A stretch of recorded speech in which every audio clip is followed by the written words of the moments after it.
ನಮಸ್ಕಾರ. ಕರ್ನಾಟಕ ಪರೀಕ್ಷಾ ಪ್ರಾಧಿಕಾರ ವಿವಿಧ ವೃತ್ತಿಪರ ಕೋರ್ಸುಗಳ ಮೊದಲ ಸುತ್ತಿನ ಕೌನ್ಸಿಲಿಂಗ್ ಮುಕ್ತಾಯ ಆಯಿತು. ತಮಗೆಲ್ಲ ಗೊತ್ತಿದೆ, ಪ್ರತಿ ವರ್ಷ ಮೊದಲ ಕೌನ್ಸಿಲಿಂಗ್ ಆದ ತಕ್ಷಣ ಶುರು ಮಾಡ್ತಾಯಿದ್ವಿ. ನಾವು ನೀಟ್ ಫಲಿತಾಂಶವನ್ನು ಆಧರಿಸಿ ಮೆಡಿಕಲ್ ಡೆಂಟಲ್ ಆಯುಷನ್ನು ಎರಡನೇ ಸುತ್ತಿಗೆ ಇದ್ರ ಜೊತೆ ಮರ್ಜ್ ಮಾಡಬೇಕು ಅನ್ನುವಂಥ ಉದ್ದೇಶದಿಂದ ನಾವು ಡಿಲೇ ಮಾಡಿದ್ವಿ. ಈಗಾಗಲೇ ನಮಗೆ ಡೆಂಟಲ್ ಸೀಟ್ ಮ್ಯಾಟ್ರಿಕ್ಸು ಮತ್ತು ಮೆಡಿಕಲ್ ಸೀಟ್ ಮ್ಯಾಟ್ರಿಕ್ಸ್ ಬಂದಿದೆ. ಮೊದಲ ಸುತ್ತಿನಲ್ಲಿ ಮಿಸ್ ಆಗಿರುವಂತಹ ಬಿ ಫಾರ್ಮಾ ಮತ್ತು ಫಾರ್ಮಾ ಡಿ ಸೀಟ್ ಮ್ಯಾಟ್ರಿಕ್ಸ್ ಸಹ ಬಂದಿದೆ. ತಮಗೆಲ್ಲ ಗೊತ್ತಿರುವಂತೆ ಆಯುಷ್ ಸಹ ಬರಬೇಕಾಗಿತ್ತು, ಇನ್ನೂ ಬರಲಿಲ್ಲ. ಅದು ಬಂದರೆ ನಾವು ಅದನ್ನು ಇನ್ಕ್ಲೂಡ್ ಮಾಡ್ತೀವಿ. ಎರಡನೇ ಸುತ್ತನ್ನು ನಾವು ಅಧಿಕೃತವಾಗಿ ಆಪ್ಷನ್ ಎಂಟ್ರಿನ ನಾವು ಶುರು ಮಾಡ್ತಾಯಿದ್ದೀವಿ. ಇಲ್ಲಿ ವಿಶೇಷವಾಗಿ ನಮಗೆ ಈಗಾಗಲೇ ಕೌನ್ಸಿಲಿಂಗಲ್ಲಿ ಭಾಗವಹಿಸಿರುವಂತಹ ವಿದ್ಯಾರ್ಥಿಗಳಿದ್ದೀರಾ. ಮೊದಲ ಸುತ್ತಿನಲ್ಲಿ ಭಾಗವಹಿಸಿದ್ರೂ ಸಹ ಮೆಡಿಕಲ್ ಡೆಂಟಲ್ ಆಸ್ಪಿರೆಂಟ್ ಇದ್ದು ತಾವು ಸೀಟ್ ಹೋಲ್ಡ್ ಮಾಡಿರುವಂಥವ್ರಿದ್ದೀರಾ, ಚಾಯ್ಸ್ 3 ಹಾಕಿರುವಂಥವ್ರಿದ್ದೀರಾ. ಜೊತೆಗೆ ಮೊದಲ ಸುತ್ತಿನಲ್ಲಿ ಭಾಗವಹಿಸದೆ ನೀಟ್ ಫಲಿತಾಂಶ ಆಧರಿಸಿ ಮೆಡಿಕಲ್ಲು ಡೆಂಟಲ್ಲು ಆಯುಷಿಗೆ ಭಾಗವಹಿಸುವಂಥವ್ರಿದ್ದೀರಾ. ಬಿ ಫಾರ್ಮಾ ಮತ್ತು ಫಾರ್ಮಾ ಡಿಗೆ ಹೋಗಬೇಕು ಅನ್ನುವಂಥವರು ಸುಮ್ಮನೆ ಆಪ್ಷನ್ ಎಂಟ್ರಿ ಮಾಡಿರ್ಬೋದು, ಇಲ್ಲ ವೆಯ್ಟ್ ಮಾಡ್ತಿರ್ಬೋದು. ಮೊದಲ ಸುತ್ತಿನ ಫಲಿತಾಂಶದ ನಂತರ ನಾವು ಚಾಯ್ಸ್ 1, ಚಾಯ್ಸ್ 2, ಚಾಯ್ಸ್ 3, ಚಾಯ್ಸ್ 4 ಹಾಕಲಿಕ್ಕೆ ನಾವು ಹೇಳಿದ್ವಿ ನಿಮಗೆ. ಚಾಯ್ಸ್ 1 ಹಾಕಿರುವಂತಹ ಸುಮಾರು 22,000 ವಿದ್ಯಾರ್ಥಿಗಳು ಅಷ್ಟೇ ತಾವು ಹೋಗಿ ಕಾಲೇಜಿಗೆ ಸೇರ್ಕೊಂಡಿದ್ದಾರೆ. ಯಾರು ಮೆಡಿಕಲ್ ಡೆಂಟಲ್ ಆಯುಷಿಗೆ ಹೋಗಬೇಕು ಅಂತಿರುವಂಥವ್ರು, ಇನ್ನೂ ಒಳ್ಳೆ ಸೀಟ್ ಬೇಕು ಅಂತಿರುವಂಥವ್ರು ಎಲ್ಲ ಕೌನ್ಸಿಲಿಂಗಲ್ಲಿ ಇದ್ದೀರಾ. ಪ್ರತಿ ವರ್ಷದಂತೆ ಸುಮ್ಮನೆ ತಮಾಷೆಗೆ ಚಾಯ್ಸ್ ಎಂಟ್ರಿ ಮಾಡಿ ಯಾವುದೇ ಚಾಯ್ಸ್ ಹಾಕ್ತಿಲ್ದಿರುವಂಥವರು ಸ್ವಲ್ಪ ಜನ ಇದ್ದರು, ಅವ್ರನ್ನ ನಾವೇ ಹೊರಗಡೆ ಹಾಕಿದ್ದೀವಿ. ಈಗ ನೀಟ್ ಫಲಿತಾಂಶ ಬಂದಿತ್ತು, ಹೊಸ್ದಾಗಿ ಅಪ್ಲಿಕೇಶನ್ ಹಾಕುವಂಥವರಿಗೆ ಹಾಕಿ ಅಂತೇಳಿದ್ವಿ. ಯಾರಿಗಾಗಲೇ CET ಅಪ್ಲಿಕೇಶನ್ ಹಾಕಿದ್ದೀರಾ ತಾವು ನೀಟ್ ರೋಲ್ ನಂಬರ್ನ ಲಿಂಕ್ ಮಾಡಿ ಅಂತೇಳಿದ್ವಿ. ತಾವು ಲಿಂಕ್ ಮಾಡಿದ್ದೀರಾ, ಮಾಡಿದ ಮೇಲೆ ನಿಮ್ಮ ಅಪ್ಲಿಕೇಶನ್ನಲ್ಲಿ ಅದು ಡಿಸ್ಪ್ಲೇ ಆಗಿದೆ. ವೆರಿಫಿಕೇಷನ್ ಸ್ಲಿಪ್ಪನ್ನು ಡೌನ್ಲೋಡ್ ಮಾಡ್ಕೊಂಡ್ರೆ ಸಹ ತಮಗೆ ನೀಟ್ ರ್ಯಾಂಕು ನಿಮ್ಮ ವೆರಿಫಿಕೇಷನ್ ಸ್ಲಿಪ್ಪಲ್ಲಿ ಡೌನ್ಲೋಡ್ ಆಗಿದೆ. ಈ ವರ್ಷ ನಾವು ವಿಶೇಷವಾಗಿ ಆಲ್ಮೋಸ್ಟ್ ಒಂದು 6 ಮಂತ್ ತನಕ ನಾವು ನಿಮ್ಮ ವೆರಿಫಿಕೇಷನ್ ಸ್ಲಿಪ್ಪಲ್ಲಿ ಎಲ್ಲ ಮೀಸಲಾತಿಗಳನ್ನು ನೋಡ್ಕೊಳ್ಳಿ, ಯಾವುದಾದ್ರೂ ಮಿಸ್ ಆಗಿತ್ತು ಅಂತಂದರೆ ಅಪ್ಡೇಟ್ ಮಾಡ್ಕೊಳ್ಳಿ ಅಂತ ಸಾಕಷ್ಟು ಬಾರಿ ಹೇಳಿದ್ರೂ ಸಹ ಈಗ ನಿಮಗೆ ರಿಯಲೈಸ್ ಆಗಿದೆ, ಈಗ ನಂದು ಮೈನಾರಿಟಿ ಇಲ್ಲ ಹಾಕಬೇಕು ಅಂತ ಓಡಾಡ್ತಾ ಇದ್ದೀರಾ. ಇದು ದುರಂತ. ನಾವು ದಿಕ್ಸೂಚಿ ಅಂತ ಮ್ಯಾಗ್ಝೈನ್ ಸಹ ತಮ್ಮ ಕಾಲೇಜಿಗೆ ಕಳಿಸ್ಕೊಟ್ಟಿದ್ವಿ. ಸಾಕಷ್ಟು ನಾವು ನಮ್ಮ ವಿಕಾಸನ ಚಾನಲಲ್ಲಿ ಹಾಕೋದಲ್ದೇ ಸಾಕಷ್ಟು ಯೂಟ್ಯೂಬ್ ಚಾನಲ್ಲು ಈ ಕೌನ್ಸಿಲಿಂಗಿಗೆ ಎಲ್ಪ್ ಮಾಡುವಂಥವ್ರಿದ್ದಾರೆ. ಅವ್ರುಗಳು ಸಹ ಸಾಕಷ್ಟು ನಿಮಗೆ ಎಜುಕೇಟ್ ಮಾಡಿದ್ದಾರೆ. ಆದರೆ ನಿಮಗೆ ಅವಾಗ ಅದು ಅರಿವಾಗಿಲ್ಲ, ಜವಾಬ್ದಾರಿ ಇಲ್ಲ. ಈಗ ನಿಮಗೆ ರಿಯಲೈಸ್ ಆಗಿ ಓಡಾಡ್ತಾ ಇದ್ದೀರಾ. ಆದರೆ KA ಎಲ್ಲಿ ಯಾವ ಹಂತದ ತನಕ ಒಂದು ಚೌಕಟ್ಟಿರುತ್ತೆ ಅಲ್ಲಿವರೆಗೆ ಮಾತ್ರ ನಾವು ಎಲ್ಪ್ ಮಾಡಲಿಕ್ಕೆ ಸಾಧ್ಯ, ಅದನ್ನು ಮೀರಿ ಮಾಡಲಿಕ್ಕೆ ಆಗಲ್ಲ. ಈಗ ಎರಡನೇ ಸುತ್ತಿನ ಕೌನ್ಸಿಲಿಂಗಿಗೆ ಬರೋಣ. ಯಾರು ಚಾಯ್ಸ್ 2 ಹಾಕಿ ಹೋಲ್ಡ್ ಮಾಡಿದ್ದೀರಾ ತಾವು ಮೆಡಿಕಲ್ಲು ಡೆಂಟಲ್ಲು ಬಿ ಫಾರ್ಮಾ ಮತ್ತು ಫಾರ್ಮಾ ಡಿ ತಾವು ಆಪ್ಷನ್ ಎಂಟ್ರಿನ ಮಾಡಬಹುದು. ಚಾಯ್ಸ್ 3 ಹಾಕಿರುವಂಥವರು ಸಹ ನೀವು ನಮ್ಮ ಸಿಸ್ಟಮ್ ಒಳಗಡೆ ಇದ್ದೀರಾ, ನೀವು ಆಪ್ಷನ್ ಎಂಟ್ರಿ ಮಾಡ್ಬೋದು. ಕಳೆದ ವರ್ಷದ ತನಕ ನಮಗೊಂದು ಬೇಡಿಕೆ ಇತ್ತು, ಏನು ಅಂದರೆ ಮೊದಲ ಸುತ್ತಿನಲ್ಲಿ ಆಪ್ಷನ್ ಎಂಟ್ರಿ ಮಾಡುವಾಗ ಸರ್ ನಾವು ಮಿಸ್ ಮಾಡಿಬಿಟ್ಟಿದ್ವಿ, ನಂದು ಮೇಲ್ಗಡೆ ಇನ್ನೂ ಒಳ್ಳೆ ಕಾಲೇಜನ್ನು ಹಾಕುವಂಥದ್ದು ಮರ್ತೋಗಿತ್ತು, ಎರಡನೇ ರೌಂಡಲ್ಲಿ ನಮಗೆ ಹಾಕೋದಕ್ಕೆ ಕೊಡಿ ಅಂತ. ನಮ್ಮ ಅಲಾಟ್ಮೆಂಟ್ ಸಾಫ್ಟ್ವೇರು ಅದಕ್ಕೆ ಸಪೋರ್ಟ್ ಮಾಡ್ತಿರಲಿಲ್ಲ ಅಂತ ನಾವು ಹೊಸ ಆಪ್ಷನ್ಗಳನ್ನ ಹಾಕೋದಕ್ಕೆ ಅವಕಾಶ ಕೊಡ್ತಿರಲಿಲ್ಲ.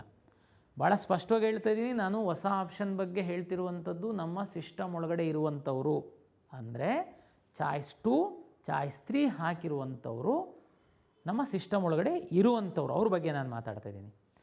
ಈ ವರ್ಷ ನಾವು ಅಲಾಟ್ಮೆಂಟ್ ಸಾಫ್ಟ್ವೇರನ್ನ ಸ್ವಲ್ಪ ಅಪ್ಗ್ರೇಡ್ ಮಾಡಿದ್ದೀವಿ ವಿದ್ಯಾರ್ಥಿಗಳ ದೃಷ್ಟಿಯಿಂದ. ಯಾವುದಾದ್ರೂ ಬಿಟ್ಟೋಗಿತ್ತು ನಿಮ್ಮದು ಕಾಲೇಜು, 90% ಇಲ್ಲ 10% ಸ್ಟೂಡೆಂಟ್ದು ಈ ಥರದ್ದು ಸಣ್ಣ ಗೊಂದಲ ಇದ್ದರೆ ತಾವು ಬೇಕಾದರೆ ಹಾಕ್ಬೋದು. Medical dental AYUSH B pharma, pharma D ಜೊತೆಗೆ ನೀವು ನಮ್ಮ ಸಿಸ್ಟಮ್ ಒಳಗಡೆ ಇರುವಂಥವರು ಯಾವುದಾದ್ರೂ ಕಾಲೇಜನ್ನು ಹಾಕೋದಾದರೆ ಹಾಕ್ಬೋದು. ಒಂದು ಪಾಯಿಂಟು. ಎರಡನೇದು, ಮೆಡಿಕಲ್ಲಿಗೋಸ್ಕರನೇ ಈಗ ನೀವು ಎಂಟ್ರಿ ಆಗ್ತಾಯಿದ್ದೀರಾ ಸಿಸ್ಟಮ್ ಒಳಗಡೆ. ತಾವುಗಳು ಮೆಡಿಕಲ್ಲಿಗೆ ಮಾತ್ರ ಹಾಕೋದಕ್ಕಾಗುತ್ತೆ. ಅಂದರೆ ಮೆಡಿಕಲ್ ನೀಟ್ ರ್ಯಾಂಕ್ ಆಧರಿಸಿ ನಿಮ್ಮ ಲಾಗಿನ್ ಒಳಗಡೆ ತಾವು ಈಗ ಏನಾದ್ರೂ ಇಲ್ಲಿವರೆಗೆ ಸುಮ್ಮನಿದ್ದು ನಾನು ಈಗ ಇಂಜಿನಿಯರಿಂಗ್ ಹಾಕಬೇಕು, ನೋ. ಈಗ ನಾನು ಅಗ್ರಿಕಲ್ಚರ್ ಹಾಕಬೇಕು, ಈಗ ನಾನು ವೆಟರ್ನರಿ ಹಾಕಬೇಕು, ಸಾಧ್ಯ ಇಲ್ಲ. ಅಂದರೆ ಫಸ್ಟ್ ಟೈಮ್ ನೀವು ಭಾಗವಹಿಸ್ತಾ ಇರುವಂತಹ ವಿಶೇಷವಾಗಿ ನೀಟ್ ರ್ಯಾಂಕ್ ಆಧರಿಸಿ ಕೌನ್ಸಿಲಿಂಗ್ಗೆ ಭಾಗವಹಿಸೋದಕ್ಕಿದ್ದಂಥ ವಿದ್ಯಾರ್ಥಿಗಳಿಗೆ. ನಮ್ಮ ಹತ್ರ ಇನ್ನು ಸ್ವಲ್ಪ ವಿದ್ಯಾರ್ಥಿಗಳಿದ್ದಾರೆ. ಯಾವ ಥರ ಅಂತಂದರೆ ಬೈ ಮಿಸ್ಟೇಕ್ ಚಾಯ್ಸ್ 4 ಹಾಕಿ ಹೊರಗಡೆ ಹೋಗಿದ್ದಾರೆ. ಈಗ ಅವರಿಗೆ ರಿಯಲೈಸ್ ಆಗಿದೆ. ನಾನು ತಮ್ಗೆ ಗೊತ್ತಿರಬೇಕು, ಈ ಸರಿ ತುಂಬ ಫ್ಲೆಕ್ಸಿಬಿಲಿಟಿ ಕೊಟ್ಟಿದ್ದೆ. ಲಾಸ್ಟ್ ಡೇಟ್ ತನಕ ತಾವು ಚಾಯ್ಸನ್ನು ಮೇಲೆ ಕೆಳಗೆ ಎಲ್ಲ ಮಾಡೋದಕ್ಕೆ ನಾನು ಅವಕಾಶ ಕೊಟ್ಟಿದ್ದೆ. ಆದರೆ ಸಹ ಮಕ್ಕಳು ಮಿಸ್ಟೇಕ್ ಮಾಡಿರ್ತೀರ. ನಿಮಗೆ ಇದು 2ನೇ ಸುತ್ತಾಗಿರೋದ್ರಿಂದ ನಿಮಗೆ ಒಂದು ಸಣ್ಣ ಅವಕಾಶ ಕೊಡ್ತಾಯಿದ್ದೀನಿ. ಯಾರಿಗೆ? ಚಾಯ್ಸ್ 4 ಹಾಕಿ ಹೊರಗಡೆ ಹೋಗಿರುವಂಥವರಿಗೆ. ನೀವು ಮತ್ತೆ ಸಿಸ್ಟಮ್ ಒಳಗಡೆ ಬರೋದಾದರೆ 750 ರೂಪಾಯಿ ಕೊಟ್ಟು ತಾವು ಮತ್ತೆ ಲಾಗಿನ್ ಆಗಿ ಸಿಸ್ಟಮ್ ಒಳಗಡೆ ಬರಬಹುದು. ಆದರೆ ಒಂದು ಕಂಡೀಷನ್ ಏನಂದರೆ, ನಿಮಗೆ ಫಸ್ಟ್ ರೌಂಡಲ್ಲಿ ಸಿಕ್ಕಿರುವಂತಹ ಸೀಟು ಡಿಲೀಟ್ ಆಗಿ ನಿಮ್ಮನ್ನ ಆಟೋ ಚಾಯ್ಸ್ 3 ಥರ ಮಾಡಿ ನಿಮ್ಮನ್ನು ಒಳಗಡೆ ಬಿಡ್ತೀವಿ. ಇದು ಈ ರೌಂಡಿಗೆ ಮಾತ್ರ, ಮತ್ತೆ ಮುಂದಿರಲ್ಲ. ಇದು ದಯಮಾಡಿ ಅರ್ಥ ಮಾಡ್ಕೊಳ್ಬೇಕು. ಇನ್ನು ಕ್ಯಾನ್ಸಲ್ ಈಗಾಗಲೇ ಕೆಲವರು ಏನು ಮಾಡಿದ್ದೀರಾ, ಚಾಯ್ಸ್ 1 ಹಾಕಿದ್ದೀರಾ, ದುಡ್ಡು ಕಟ್ಟಿಲ್ಲ, ನೀವು ಫರ್ದರ್ ಏನೂ ಮಾಡಿಲ್ಲ, ನಿಮ್ಮನ್ನೆಲ್ಲ ನಾವು ಸಿಸ್ಟಮಿಂದ ಹೊರಗಡೆ ಹಾಕಿರ್ತೀವಿ. ಏನೋ ಮಿಸ್ಟೇಕಿಂದ ತಾವು ಆ ಥರ ಮಾಡಿದ್ರಿ ಅಂತಂದರೆ ತಾವು 750 ರೂಪಾಯಿ ಕಟ್ಟಿ ಒಳಗಡೆ ಬರಬಹುದು. ನಿಮ್ಮನ್ನು ಸಹ ಚಾಯ್ಸ್ 3 ಅಂತ ಕನ್ಸಿಡರ್ ಮಾಡ್ತೀವಿ. ನಿಮಗೆ ಸಿಕ್ಕಿರೋ ಸೀಟು ಇರಲ್ಲ. ಇದು ಈ ಸೆಕೆಂಡ್ ರೌಂಡ್ ಆಗಿರೋದಕ್ಕೆ ಇದಕ್ಕೆ ಮಾತ್ರ ನಾವು ಅವಕಾಶ ಕೊಡ್ತಾ ಇರೋದು. ಮುಂದಿನ ಯಾವ ದಿನಗಳಲ್ಲೂ ಈ ಅವಕಾಶಗಳು ಇರಲ್ಲ. ದಯಮಾಡಿ ಅರ್ಥ ಮಾಡ್ಕೊಳ್ಳಿ. ತಮಗೆಲ್ಲ ಗೊತ್ತಿರುವಂತೆ ಈ ಮೊದಲ ಸುತ್ತಿನಲ್ಲಿ ಎಲ್ಲ ಸೀಟನ್ನು ನಾವು ಕನ್ವರ್ಷನ್ ಮಾಡಿಯೇ ನಿಮಗೆ ಅಲಾಟ್ ಮಾಡಿದ್ವಿ. ಅಂದರೆ ಆದಷ್ಟು ಸೀಟ್ಗಳು ಕನ್ವರ್ಷನ್ ಆಗಿ ನಿಮಗೆ ಒಳ್ಳೆ ಸೀಟೇ ಸಿಕ್ಕಿತ್ತು. ಆದ್ರೂ ಮೆಡಿಕಲ್ಲು ಡೆಂಟಲ್ಲಿಗೆ ಹೋಗುವಂಥವ್ರು ಒಳ್ಳೊಳ್ಳೆ ಸೀಟನ್ನು ಇಟ್ಕೊಂಡಿದ್ದಾರೆ, ನೋ ಡೌಟ್. ಅದಕ್ಕೋಸ್ಕರನೇ ತಾವು ಚಾಯ್ಸ್ 2 ಹಾಕಿ ಈ ಸುತ್ತಿಗೆ ಬಂದಿದ್ದೀರಾ. ಈ ಸುತ್ತಲ್ಲಿ ಮೆಡಿಕಲ್ಲು ಮತ್ತು ಡೆಂಟಲಲ್ಲಿ ಸಹ ನಾವು ಕಂಬೈನ್ಡ್ ಸೀಟ್ ಅಲಾಟ್ ಮಾಡ್ತೀವಿ, ಕನ್ವರ್ಷನ್ ಮಾಡಿ ಅಲಾಟ್ ಮಾಡ್ತೀವಿ.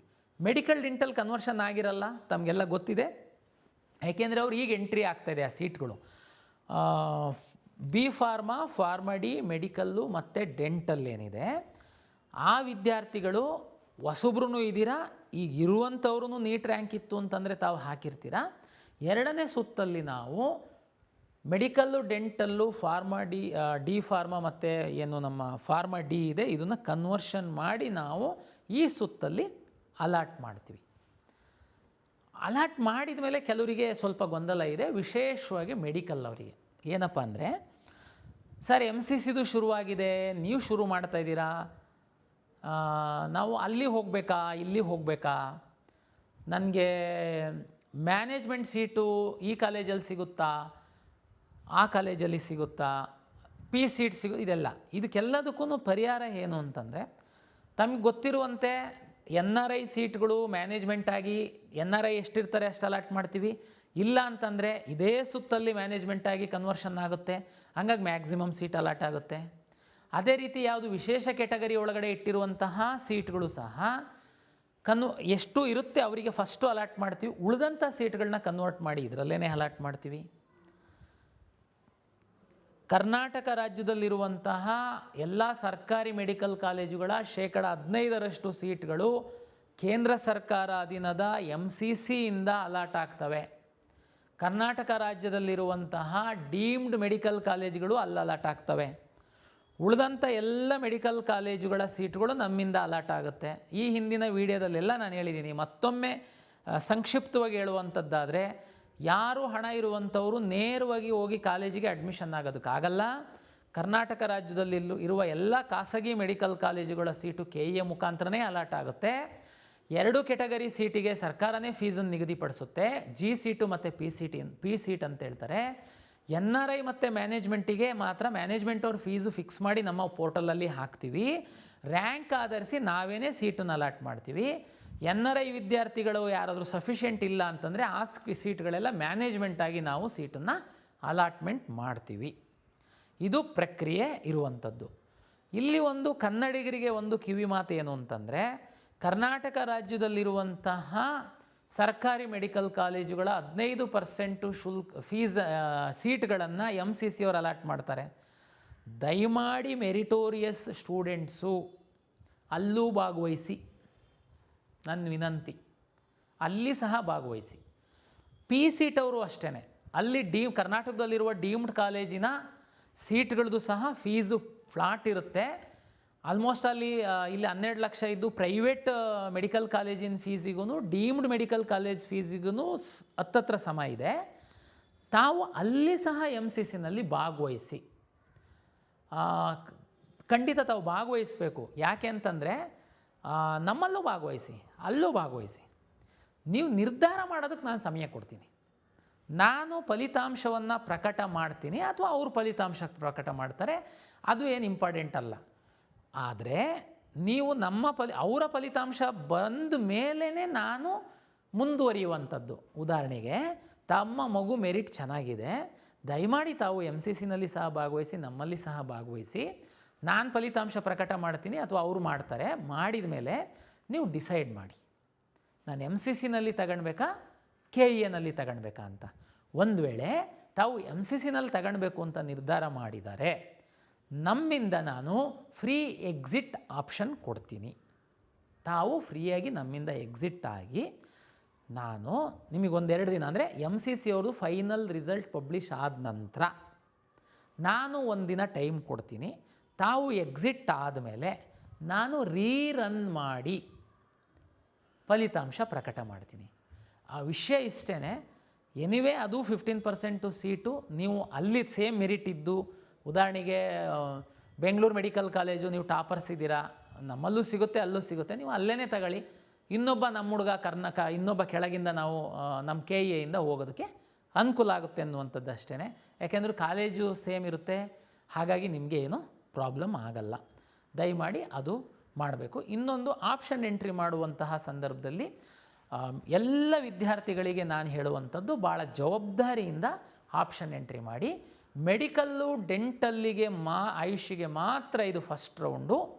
ಉಳಿದಂಥ ಎಲ್ಲ ಕೋರ್ಸುಗಳಿಗೆ ಇದು ಸೆಕೆಂಡ್ ರೌಂಡ್ ಅಂತ ನಾನು ಟ್ರೀಟ್ ಮಾಡ್ತೀನಿ. ಸೆಕೆಂಡ್ ರೌಂಡೇನೆ. B ಫಾರ್ಮ ಫಾರ್ಮ್ Dಗೆ ಫಸ್ಟ್ ರೌಂಡ್ ಆದ್ರೂ ಅದು ನಾನು ಸೆಕೆಂಡ್ ರೌಂಡ್ ಅಂತ ಟ್ರೀಟ್ ಮಾಡ್ತೀನಿ. ದಯಮಾಡಿ ಅದನ್ನು ನಾನು ಮುಂದಕ್ಕೆ ಕ್ಯಾರಿ ಮಾಡಲ್ಲ. ಇದು ಅರ್ಥ ಮಾಡ್ಕೊಳ್ಬೇಕು ವಿದ್ಯಾರ್ಥಿಗಳು. ನಾನು ಈ ಹಿಂದೆ ಎಲ್ಲ ತಮಗೆ ಹೇಳಿದ್ದೀನಿ, 2ನೇ ಸುತ್ತಿನಲ್ಲಿ ಕಡ್ಡಾಯವಾಗಿ ಅಡ್ಮಿಷನ್ ತಗೊಳ್ಬೇಕು ಅಂತ ನಾನು ಹೇಳಿದ್ದೀನಿ. ಇದು ಇಲ್ಲಿ ಇಂಪಾರ್ಟೆಂಟ್ ಆಗುತ್ತೆ, ನೀವು ಚಾಯ್ಸ್ ಕರೆಕ್ಟ್ ಹಾಕೋವಂಥದ್ದಕ್ಕೋಸ್ಕರ. ಮೆಡಿಕಲ್ ಡೆಂಟಲ್ ಅವರಿಗೆ ಫಸ್ಟ್ ರೌಂಡ್ ಇದೆ. MCCಗೆ ರಿಸಲ್ಟ್ ಬಂದ ಮೇಲೆ ಅಲ್ಲಿಗೆ ಹೋಗೋರಿಗೆಲ್ಲ ನಮ್ಮಿಂದ ಕಳಿಸ್ಕೊಟ್ಟು ರೀರನ್ ಮಾಡ್ತೀನಿ. ಆದರೂ ಸಹ ಅವರಿಗೆ 2ನೇ ರೌಂಡಿಗೆ ಬರುವಂಥದ್ದಕ್ಕೇನೆಲ್ಲ ಇದೆ ಆ ಥರ ನಾನು ಫೆಸಿಲಿಟೇಟ್ ಮಾಡ್ತೀನಿ. ಆದರೆ ಉಳಿದಂಥ ಯಾವ ಕೋರ್ಸುಗಳಿಗೆ ಸಹ 3ನೇ ಸುತ್ತಿಗೆ ಬರುವಂಥದ್ದಕ್ಕೆ ಅವಕಾಶ ಇರಲ್ಲ. ಚಾಯ್ಸ್ 1 ಹಾಕಿ ತಾವು ಅಡ್ಮಿಷನ್ ಆಗಬೇಕು, ಇಲ್ಲ ಚಾಯ್ಸ್ 4 ಹಾಕಿ ನಮ್ಮ ಸಿಸ್ಟಮಿಂದ ಹೊರಗಡೆ ಹೋಗಬೇಕು.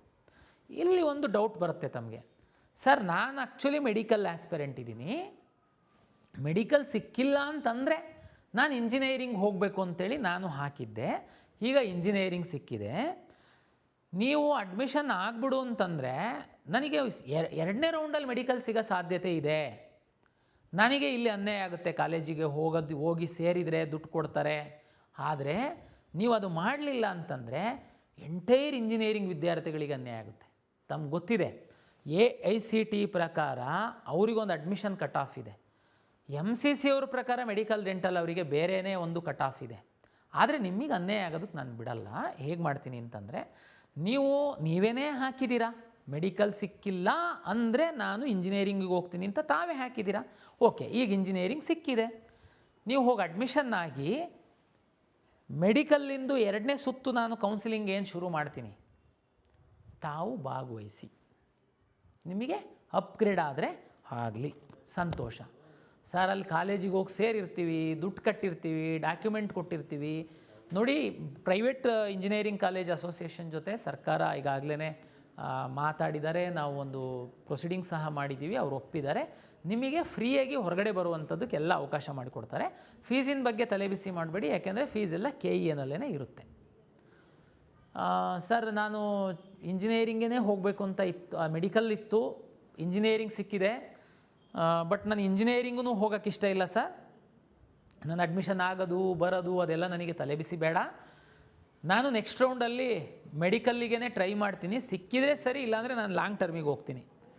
ಸಿಕ್ಕಿದರೆ ಸರಿ ಸರ್, ಇಲ್ಲಾಂದರೆ ಯಾವುದೋ ಇಂಜಿನಿಯರಿಂಗು ನಾನು ಮ್ಯಾನೇಜ್ಮೆಂಟ್ ಹೋಗ್ತೀನಿ ಅನ್ನೋರು ಕೆಲವರು ಇದ್ದಿರ್ಬೋದು. ತಾವು ಚಾಯ್ಸ್ 4 ಹಾಕಿ. ಸರ್ ಚಾಯ್ಸ್ 4 ಹಾಕಿದರೆ ನಾನು ಸಿಸ್ಟಮಿಂದನೇ ಹೊರಗಡೆ ಹೋಗ್ತೀನಲ್ಲ, ಮತ್ತು ನನಗೆ ಮೆಡಿಕಲ್ ಬೇಕು ಸರ್. ನೋ ಪ್ರಾಬ್ಲಮ್, ನೀವು ಮೆಡಿಕಲ್ಲಿಗೆ ಬರ್ಬೋದು. ಯಾಕೆಂತಂದರೆ ತಮ್ಗೆ ಗೊತ್ತಿದೆ, ಮೆಡಿಕಲ್ಲು, ಡೆಂಟಲ್ಲು, ಆಯುಷ್ ಏನಿದೆ ಅದು ಸೆಕೆಂಡ್ ರೌಂಡ್ ಅಂತ ಆಗುವಂಥದ್ದು.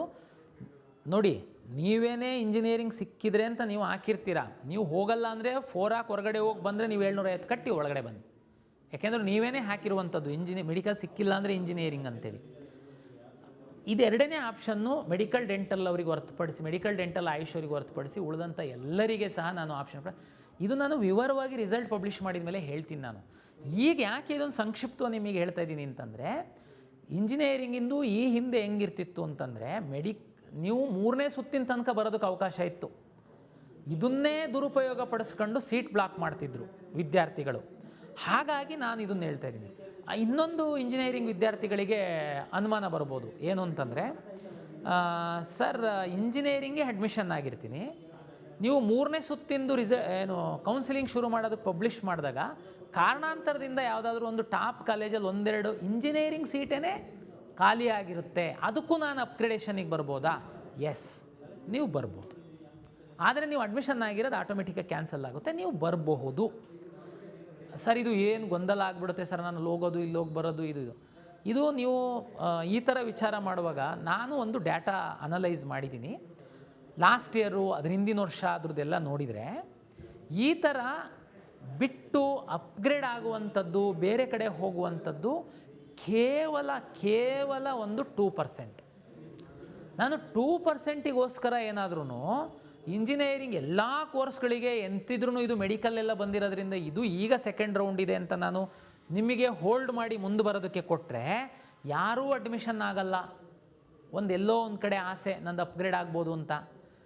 MCC ಅವ್ರದ್ದು ತಮಗೆ ಗೊತ್ತಿದೆ ಲಾಸ್ಟ್ ಇಯರ್ ಎಲ್ಲ ಏನಾಗಿದೆ ಅಂತ ಅಂದ್ಕೊಂಡು. ಹಾಗಾಗಿ MCC ಅವ್ರದ್ದು ಯಾವಾಗ ಪೋಸ್ಟ್ ಬಂದ್ ಮಾಡ್ತಾರೆ, ಯಾವಾಗ ಓಪನ್ ಮಾಡ್ತಾರೆ ಅಂತನ್ನುವಂಥದ್ದು ಲಾಸ್ಟ್ ಇಯರ್ ಎಷ್ಟು ಗೊಂದಲ ಇತ್ತು. ಒಂದು ವೇಳೆ ಈ ವರ್ಷ ನಾನೇನಾದ್ರೂ ಈ ರಿಸ್ಕನ್ನು ತಗೊಂಡ್ರೆ, AICT ಅವ್ರೇನಾದರೂ ಲಾಸ್ಟ್ ಡೇಟ್ ಮಾಡ್ತು ಅಂತಂದರೆ ನಮ್ಮ ಇಂಜಿನಿಯರಿಂಗ್ ಕಾಲೇಜವರಿಗೆ ಮತ್ತು ಮಕ್ಕಳಿಗೆ ಅನ್ಯಾಯ ಆಗುತ್ತೆ. ನಾನು 2% ಸೀಟಿಗೋಸ್ಕರ ನಾನು ನಿಮ್ಗಳ್ನೆಲ್ಲ 3ನೇ ಸುತ್ತಿನ ತನಕ ತಗೊಂಡು ಹೋಗೋದಕ್ಕೆ ಆಗಲ್ಲ. ಹಾಗಾಗಿ ಈ ನಿರ್ಧಾರ ನಾವು ಮಾಡಿದ್ದೀವಿ. ದಯಮಾಡಿ ತಾವು ಸಹಕಾರ ನೀಡಬೇಕು. ನೀವು ಏನೂ ಗೊಂದಲಕ್ಕೆ ಒಳಗಾಗಬೇಡಿ. ವಿದ್ಯಾರ್ಥಿಗಳ ಸ್ಥಾನದಲ್ಲಿ ನಾನು ನಿಂತು ನಿಮ್ಗಳಿಗೆ ಯಾವ ರೀತಿ ಅನುಕೂಲ ಆಗಬೇಕು ಆ ರೀತಿಯೇ ನಾನು ನಿಮಗೆ ಸಹಾಯ ಮಾಡ್ತೀನಿ. ಬಟ್ ನೀವು ಏನೇನೋ ಕಲ್ಪನೆ ಮಾಡ್ಕೊಂಡು ಟೆನ್ಷನ್ ಆಗೋದಕ್ಕೆ ಹೋಗಬೇಡಿ. ಆಮೇಲೆ ಮೆಡಿಕಲ್ಲಿಗೆ ಸಂಬಂಧಪಟ್ಟಂಥ ಪೋಷಕರು, ವಿದ್ಯಾರ್ಥಿಗಳು ನನಗೆ ಸುಮಾರು ಕಾಲ್ ಬರ್ತಾಯಿದೆ, ಫೋನ್ ತುಂಬ ಗೊಂದಲದಲ್ಲಿದ್ದೀರಾ, ಸಿಗುತ್ತೋ ಸಿಗಲ್ವೋ. ನಾನು ನಿಮಗೆ ಹೇಳುವಂಥದ್ದು ಇಷ್ಟೇ, ಈ ವರ್ಷದ್ದು ಸೀಟು ಎನಿವೇ ಕರ್ನಾಟಕಕ್ಕೆ ಸ್ವಲ್ಪ ಒಂದು 1350 ಸೀಟ್ ಜಾಸ್ತಿ ಆಗಿದೆ. ಎನಿವೇ ನಮ್ಮ ವೆಬ್ಸೈಟಲ್ಲಿ ತಾವು ನೋಡಿ, ಎಲ್ಲ ರೋಸ್ಟರ್ ಪ್ರಕಾರ ಇರುತ್ತೆ. ಕಳೆದ ವರ್ಷದ್ದು ರ್ಯಾಂಕನ್ನು ನೋಡಿ ನೀವು ಒಂದು ಅನಲೈಸ್ ಮಾಡ್ಬೋದು, ನಿಮಗೆ ಯಾವ ಸೀಟು ಸಿಕ್ಬೋದು, ಯಾವ ಕಾಲೇಜಲ್ಲಿ ಸಿಕ್ಬೋದು ಅಂತ ಅಂದ್ಕೊಂಡು. ಹಾಗಾಗಿ ತಾವು ಬೇರೆ ಬೇರೆ ರೀತಿ ಸಿಕ್ಬಿಡುತ್ತೆ ನನಗೆ, ಹೀಗೆ ಸಾಧ್ಯನಾ ಹಾಗೆ ಸಾಧ್ಯನಾ, ಅವ್ರ್ಯಾರೋ ಹೇಳಿದ್ದಾರೆ ಸೀಟ್ ಕೊಡಿಸ್ತೀವಿ ಅಂತ, ಆ ಥರ ಎಲ್ಲ ತಾವು ಯಾವುದೇ ಒಂದು ತಪ್ಪು ನಿರ್ಧಾರನ ಮಾಡೋಕ್ಕೆ ಹೋಗಬೇಡಿ. 100% ಪಾರದರ್ಶಕವಾಗಿ ಆಗುತ್ತೆ. ಪೇರೆಂಟ್ಸಿಗೆ ತುಂಬ ಸ್ಪಷ್ಟವಾಗಿ ಹೇಳುವಂಥದ್ದು, ಕರ್ನಾಟಕ ರಾಜ್ಯದಲ್ಲಿ ಸರ್ಕಾರಿ ಮೆಡಿಕಲ್ ಕಾಲೇಜ್ಗಳಿದೆ, ಖಾಸಗಿ ಮೆಡಿಕಲ್ ಕಾಲೇಜ್ಗಳಿದೆ. ಖಾಸಗಿ ಮೆಡಿಕಲ್ ಕಾಲೇಜ್ಗಳಲ್ಲಿ ಕೆಲವು ಪ್ರೈವೇಟ್ ಯೂನಿವರ್ಸಿಟಿ ಸ್ಟೇಟಸನ್ನು ತಗೊಂಡಿರೋರಿದ್ದಾರೆ, ಕೆಲವು ಮೆಡಿಕಲ್ ಕಾಲೇಜುಗಳು ಡೀಮ್ಡ್ ಯೂನಿವರ್ಸಿಟಿ ಸ್ಟೇಟಸನ್ನು ತಗೊಂಡಿರೋರು ಇದ್ದಾರೆ. ಡೀಮ್ಡ್ ಯೂನಿವರ್ಸಿಟಿ ಸ್ಟೇಟಸ್ ತಗೊಂಡಿರುವ ಮೆಡಿಕಲ್ ಕಾಲೇಜ್ಗಳಲ್ಲಿ ಕೆಲವು ಕಾಲೇಜುಗಳು ಸರ್ಕಾರ NOC ಕೊಡುವಾಗ ಏನೋ ಒಂದು ಕಮಿಟ್ಮೆಂಟ್ ಮಾಡಿರೋದ್ರಿಂದ ಕೆಲವು ಸೀಟ್ಗಳನ್ನು ಕೆ ಇಗೆ ಸಹ ಬಿಟ್ಟುಕೊಡ್ತಾರೆ.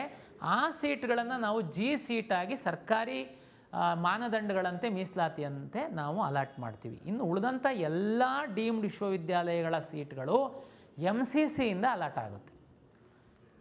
ಖಾಸಗಿ ವಿಶ್ವವಿದ್ಯಾಲಯಗಳೇನಿದ್ದಾವೆ, ಮೆಡಿಕಲ್ ಕಾಲೇಜ್ ನಡೆಸ್ತಾ ಇರುವಂಥದ್ದು, ಅವರು ಸೀಟ್ಗಳು 100% ನಮ್ಮಿಂದನೇ ಅಲಾಟ್ ಆಗುವಂಥದ್ದು.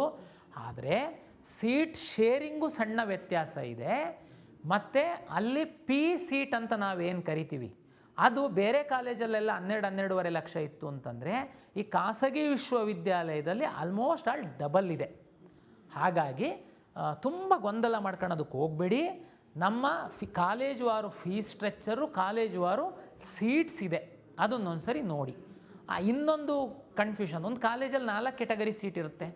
ಉದಾಹರಣೆಗೆ ಜಿ ಸೀಟು ಮೆರಿಟೋರಿಯಸ್ ಸ್ಟೂಡೆಂಟ್ಸು, ಸರ್ಕಾರದ ಎಲ್ಲ ಮೀಸಲಾತಿಗಳನ್ನ. ಇನ್ನೊಂದು ಪಿ ಸೀಟು ಮತ್ತು ಮ್ಯಾನೇಜ್ಮೆಂಟ್ ಸೀಟು, NRI ಸೀಟು. ನೀವು ಆಪ್ಷನ್ ಎಂಟ್ರಿ ಮಾಡುವಾಗ ಫಸ್ಟು ಸರ್ ಜಿ ಸೀಟನ್ನೆಲ್ಲ ಒಂದು ಕಾಲೇಜಿಗೆ ಒಂದೇ ಹಾಕಬೇಕಾ, ಜಿ ಸೀಟನ್ನು ಮಾತ್ರ ಹಾಕಬೇಕಾ? ನೀವು ನಿಮ್ಮ ಮಗು ಲಾಗಿನ್ನು ಓಪನ್ ಮಾಡ್ಕೊಂಡು ನೀವು ಕೂತ್ಕೊಳ್ಳಿ, ಭಾಳ ಸ್ಪಷ್ಟವಾಗಿ ನಿಮಗೆ ಕ್ಲಾರಿಟಿ ಬರುತ್ತೆ. ಈಗ ಉದಾಹರಣೆಗೆ ನೀವು ಜಿ ಸೀಟು ಸಿಗ್ಬೋದು, ಇಲ್ಲ ಅಂದರೆ ಪಿ ಸೀಟ್ ಸಿಗುತ್ತೆ ಅನ್ನುವಂಥದ್ದು ಇದೆ ಅಂತ ಭಾವಿಸೋಣ. ನಾನು ಜಿ ಸೀಟು ಅಂದರೆ ಗೌರ್ಮೆಂಟ್ ಕಾಲೇಜಲ್ಲೂ ಸೀಟ್ ಇದೆ, ಪ್ರೈವೇಟ್ ಮೆಡಿಕಲ್ ಕಾಲೇಜಲ್ಲೂ ಜಿ ಸೀಟ್ಗಳಿದೆ. ಕೆಲವರು ತಾವು ಫೈನಾನ್ಷಿಯಲಿ ಚೆನ್ನಾಗಿದ್ದು ನಾನು ಗೌರ್ಮೆಂಟ್ ಮೆಡಿಕಲ್ ಕಾಲೇಜ್ ಜೊತೆಗೆ ಪ್ರೈವೇಟ್ ಮೆಡಿಕಲ್ ಕಾಲೇಜ್ನೂ ಜಿ ಸೀಟ್ ಹಾಕ್ತೀನಿ ಅಂತಂದರೆ ಮಿಕ್ಸ್ ಮಾಡಿ ಹಾಕ್ಬೋದು. ಲಾಸ್ಟಿಗೆ ಬರ್ತಾ ಬರ್ತಾ ಪ್ರೈವೇಟ್ ಕಾಲೇಜಿನ ಜಿ ಸೀಟ್ ಹಾಕಿ ಅದೇ ಕಾಲೇಜಿನ ಪಿ ಸೀಟ್ ಹಾಕಿ ಅದೇ ಕಾಲೇಜಿನ ಮ್ಯಾನೇಜ್ಮೆಂಟ್ ಸೀಟನ್ನು ಹಾಕ್ಬೋದು. ನೀವು ಏನು ಬೇಕಾದ್ರೂ ಹಾಕ್ಬೋದು. ಈಗ ಉದಾಹರಣೆಗೆ ಒಂದು ಕಾಲೇಜಲ್ಲಿ 4 ಕೆಟಗರಿ ಸೀಟ್ ಇದೆ ಅಂತಂದರೆ ನೀವು 4 ಕೆಟಗರಿ ಸೀಟನ್ನು ಹಾಕ್ಬೋದು. ಆಮೇಲೆ ಕೆಲವರು ಪೇರೆಂಟ್ಸ್ ಏನು ಮಾಡ್ತೀರಾ, ಲಾಸ್ಟ್ ಇಯರ್ದೆಲ್ಲ ರ್ಯಾಂಕ್ ನೋಡಿದ್ದೀವಿ, ನಮಗೆ ಅದೇನು ಕಾಲೇಜು ಸಿಗುವಂಥದ್ದು ಚಾನ್ಸಸ್ ಇಲ್ಲ, ಬಟ್ ಯಾವುದಕ್ಕೂ ಇರಲಿ ಅಂಥೇಳಿ ನಾವು ಅದನ್ನೊಂದು ಹಾಕಿದ್ದೀವಿ ಅಂತ. ಯಾವುದಕ್ಕೂ ಇರಲಿ ಅಂತ ತಾವು ಹಾಕುವಾಗ ದಯಮಾಡಿ ಕೆಳಗೆ ಹಾಕಿದ್ದೀವಿ ನಾವು ಅಂತ. ಕೆಳಗಲ್ಲ. ನಮ್ಮ ಕಂಪ್ಯೂಟರ್ ಹೆಂಗೆ ಕನ್ಸಿಡರ್ ಮಾಡುತ್ತೆ, ನಿಮ್ಮ ರ್ಯಾಂಕು ಮತ್ತು ನೀವು ಮೊದಲು ಯಾವ್ದು ಹಾಕಿದ್ದೀರಾ, ಮೊದಲು ಹಾಕಿರುವಂಥದ್ದಕ್ಕೆ ಮೊದಲ ಆದ್ಯತೆ ರ್ಯಾಂಕ್ ಮೇಲೆ, ಎರಡನೇದಕ್ಕೆ 2ನೇ ಆದ್ಯತೆ, 3ನೇದಕ್ಕೆ 3ನೇ ಆದ್ಯತೆ, ಈ ರೀತಿ ಅಲಾಟ್ ಮಾಡ್ತಾ ಬರುತ್ತೆ. ನೀವು ಯಾವುದಕ್ಕೂ ಇರಲಿ ಅಂತ ಹಾಕುವಂಥ ಸಂದರ್ಭದಲ್ಲಿ ಕೆಳಗೆ ಹಾಕುವಂಥದ್ದಲ್ಲ. ಒಂದು. ಎರಡನೇದು, ಸೀಟ್ ಮುಂದೆ ಫೀಸು ಸಹ ಬರುತ್ತೆ. ದಯಮಾಡಿ ಫೀಸನ್ನು ನೋಡಿ. ತುಂಬ ಮಕ್ಕಳು ಪೇರೆಂಟ್ಸ್ ಏನು ಮಾಡ್ತಾರೆ, ಒಂದು ಟೆನ್ಷನ್ನಲ್ಲಿ ಗಡಿಬಿಡಿನಲ್ಲಿ ಮ್ಯಾನೇಜ್ಮೆಂಟ್ ಸೀಟನ್ನು ಸಹ ತಂದು ಹಾಕ್ಬಿಟ್ಟಿರ್ತೀರ ನೀವು. ಆ್ಯಕ್ಚುಲಿ ನೀವು ಶಕ್ತಿ ಇರಲ್ಲ ಫೈನಾನ್ಷಿಯಲಿ ಮ್ಯಾನೇಜ್ಮೆಂಟ್ ಸೀಟಿಗೆ. ಕಂಪ್ಯೂಟರ್ ಅಲಾಟ್, ನಿಮ್ಮ ರ್ಯಾಂಕ್ ಚೆನ್ನಾಗಿದ್ದು ನೀವು ಮ್ಯಾನೇಜ್ಮೆಂಟ್ ಸೀಟನ್ನು ತಂದು ಮೇಲೆ ಹಾಕಿದರೆ ಅಲಾಟ್ ಮಾಡುತ್ತೆ. ನೀವೇನೋ ಮ್ಯಾನೇಜ್ಮೆಂಟ್ ಸೀಟೇ ಫಸ್ಟ್ ಕೇಳಿದ್ದೀರಾ ಅಂತ. ಹಂಗಾಗಲ್ಲ. ನಿಮಗೆ ಅದು ಹಣನೂ ಅಲ್ಲಿರೋದ್ರಿಂದ ತಾವು ಚೆಕ್ ಮಾಡಿ. PDF ಡೌನ್ಲೋಡ್ ಮಾಡಿ ಒಂದು ಸರಿ ನೀಟಾಗಿ ನೋಡಿ. ಪೇರೆಂಟ್ಸ್ ನೋಡಿ, ಮಕ್ಕಳು ತುಂಬಾ ಅವರಿಗೆ ಅರ್ಥ ಆಗಲ್ಲ, ಗೊಂದಲ ಇರುತ್ತೆ ಅಂತಂದರೆ.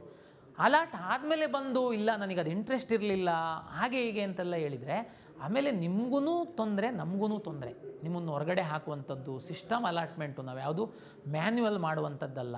ಹಾಗಾಗಿ ನೀವು ತಾಳ್ಮೆಯಿಂದ ಈ ಕೆಲಸವನ್ನು ಮಾಡಬೇಕು.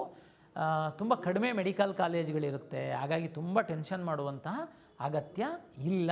ತಾವು ಇದನ್ನು ಮಾಡಿ PDF ಇಟ್ಕೊಳ್ಳಿ. ಕೊನೆ ಲಾಸ್ಟ್ ಡೇ ತನಕ ನಾವೇನು 13ನೇ ತಾರೀಕಿನ ತನಕ ಅವಕಾಶ ಕೊಡ್ತಾಯಿದ್ದೀವಿ, ಸಾಕು. ಯಾಕೆಂತಂದ್ರೆ ಈಗ ಆಲ್ರೆಡಿ ನಮ್ಮ ಹತ್ರ ಸುಮಾರು ಚಾಯ್ಸ್ 2 ಮತ್ತು ಚಾಯ್ಸ್ 3 ಹಾಕಿರೋರೆ ಆಲ್ಮೋಸ್ಟ್ ಅಲ್ಲಿ 85,000 ವಿದ್ಯಾರ್ಥಿಗಳು ಆಲ್ರೆಡಿ ನಮ್ಮ ಸಿಸ್ಟಮ್ ಒಳಗೆ ಇದ್ದೀರಾ. ನೀವು ಜಸ್ಟ್ ಮೇಲೆ ಕೆಳಗೆ ಮಾಡುವಂಥದ್ದು. ಹಾಗಾಗಿ 13ನೇ ತಾರೀಕಿನ ತನಕ ಅವಕಾಶ ಕೊಡ್ತಾಯಿದ್ದೀವಿ. ಇದನ್ನು ಸದುಪಯೋಗ ಪಡಿಸ್ಕೊಳ್ಳಿ. ಒಂದು ಪಾಯಿಂಟ್ ಮಿಸ್ ಆಗಿತ್ತು. ಫಸ್ಟ್ ರೌಂಡಲ್ಲಿ ತಾವು ಆಪ್ಷನ್ ಎಂಟ್ರಿ ಮಾಡಿದ್ದೀರಾ, ನಿಮಗೆ ಯಾವುದೂ ಸೀಟ್ ಅಲಾಟ್ ಆಗಿಲ್ಲ, ಬಟ್ ನೀವು ನಮ್ಮ ಸಿಸ್ಟಮ್ ಒಳಗಡೆ ಇದ್ದೀರಾ, ನಿಮ್ಮ ಹತ್ರ ಆಪ್ಷನ್ಸೂ ಇದ್ದಾವೆ.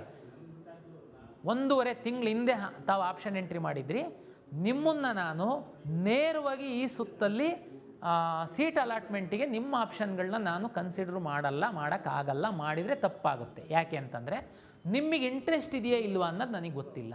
ಯಾಕೆಂದರೆ ನೀವು ಆಪ್ಷನ್ ಎಂಟ್ರಿ ಮಾಡಿದ್ರಿ, ನಿಮಗೆ ಫಸ್ಟ್ ರೌಂಡಲ್ಲಿ ಸೀಟ್ ಸಿಕ್ಕಿಲ್ಲ, ನೀವು ನಮ್ಮ ಸಿಸ್ಟಮ್ ಒಳಗಡೆ ಇದ್ದೀರಾ.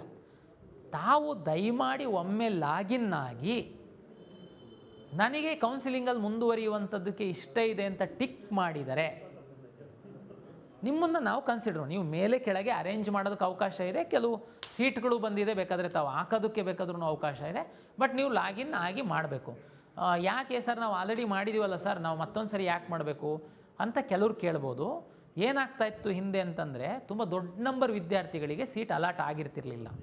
ನಮ್ಮವರು ಎಂಟೈರ್ ವಿದ್ಯಾರ್ಥಿಗಳನ್ನ ಇಲ್ಲಿಗೆ ಪೋರ್ಟ್ ಮಾಡ್ಕೊಂಡ್ಬಿಟ್ಟು ರನ್ ಮಾಡಿ ಅಲಾಟ್ ಮಾಡ್ತಿದ್ರು.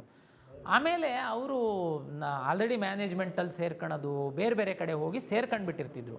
ನಮಗೆ ಅಡ್ಮಿಷನ್ಸ್ ಪ್ರಮಾಣ ಭಾಳ ಕಡಿಮೆ ಆಗ್ತಾಯಿತ್ತು. ಅವರಿಗೆ ಕೇಳಿದರೆ, ಸರ್ ನಾವೆಲ್ಲಿ ಸರ್ ಫಸ್ಟ್ ರೌಂಡಲ್ಲಿ ನಾವು ಭಾಗವಹಿಸಿದ್ವಿ, ನಮಗೆ ಯಾವುದೂ ಸೀಟ್ ಸಿಕ್ಕಿಲ್ಲ, ಹಂಗೆ ನಾವು ಹೋಗಿದ್ದೀವಿ. ಅದಕ್ಕೋಸ್ಕರ ನಾವು ಮಾಡಿದ್ದೀವಿ. ದಯಮಾಡಿ ಮೊದಲ ಸುತ್ತಿನಲ್ಲಿ ಆಪ್ಷನ್ ಎಂಟ್ರಿ ಮಾಡಿ ಯಾವುದೇ ಸೀಟು ಸಿಕ್ಕಿಲ್ಲದ ಇರುವಂಥ ವಿದ್ಯಾರ್ಥಿಗಳು ತಾವು ಲಾಗಿನ್ ಆಗಿ ತಾವು ಕನ್ಸೆಂಟ್ ಕೊಟ್ಟರೆ ಅಷ್ಟೇ ತಮ್ಮನ್ನು ಈ ಸುತ್ತಿನಲ್ಲಿ ಕನ್ಸಿಡ್ರು ಮಾಡ್ತೀವಿ. ಇಷ್ಟು ತಾವು ವೆಬ್ಸೈಟಲ್ಲಿ ನೋಡಿ ಕಳೆದ ವರ್ಷದ್ದು ಮೆಡಿಕಲ್ಲು ಡೆಂಟಲ್ದು ರ್ಯಾಂಕನ್ನು ಸಹ ನೋಡಿ ತಾವೊಂದು ಕನ್ಕ್ಲೂಷನ್ಗೆ ಬರಬಹುದು. 13ನೇ ತಾರೀಕಿನ ತನಕ ಆಪ್ಷನ್ ಎಂಟ್ರಿಗೆ ನಾವು ಅವಕಾಶ ಕೊಟ್ಟಿದ್ದೀವಿ. ಸಮಾಧಾನವಾಗಿ ಕೂತ್ಕೊಂಡು ಆಪ್ಷನ್ ಎಂಟ್ರಿ ಮಾಡಿ. ಈಗಾಗಲೇ ನಮ್ಮ ಕೌನ್ಸಿಲಿಂಗ್ ಒಳಗಡೆ ಇರುವಂಥವರು ತಾವು ಮೇಲೆ ಕೆಳಗೆ ಮಾಡುವಂಥದ್ದು, ಡಿಲೀಟ್ ಮಾಡುವಂಥದ್ದು, ಹೊಸದಾಗಿ ಆಪ್ಷನ್ ಹಾಕೊಳ್ಳುವಂಥದ್ದಕ್ಕೆ ಅವಕಾಶ ಇರುತ್ತೆ. ನಮ್ಮದು ಜೊತೆಗೆ ಬ್ರೋಷರ್ ಇದೆ ವಿವರವಾದಂತಹ ಕೌನ್ಸಿಲಿಂಗಿಗೆ ಸಂಬಂಧಪಟ್ಟಂತೆ. ಅದನ್ನು ಸಹ ತಾವು ಸ್ಟಡಿ ಮಾಡಿ ನಿಮಗೆ ತುಂಬ ಕ್ಲಾರಿಟಿ ಬರುತ್ತೆ ಅಂತೇಳಿ ನಾನು ಹೇಳ್ತಾ, ಜಸ್ಟ್ ಒಂದು ವಾರ ಇದೆ, ತುಂಬ ಇನ್ವಾಲ್ವ್ ಆಗಿ ತಾವು ಒಳ್ಳೆ ರೀತಿಯಲ್ಲಿ ನೀವು ಆಪ್ಷನ್ ಎಂಟ್ರಿ ಮಾಡ್ತು ಅಂತಂದರೆ ಯಾವುದೇ ಗೊಂದಲ ಇಲ್ದಿರೋ ಥರ ಕೌನ್ಸಿಲಿಂಗ್ ಮಾಡಲಿಕ್ಕೆ ಸಾಧ್ಯ ಆಗುತ್ತೆ. ಧನ್ಯವಾದಗಳು.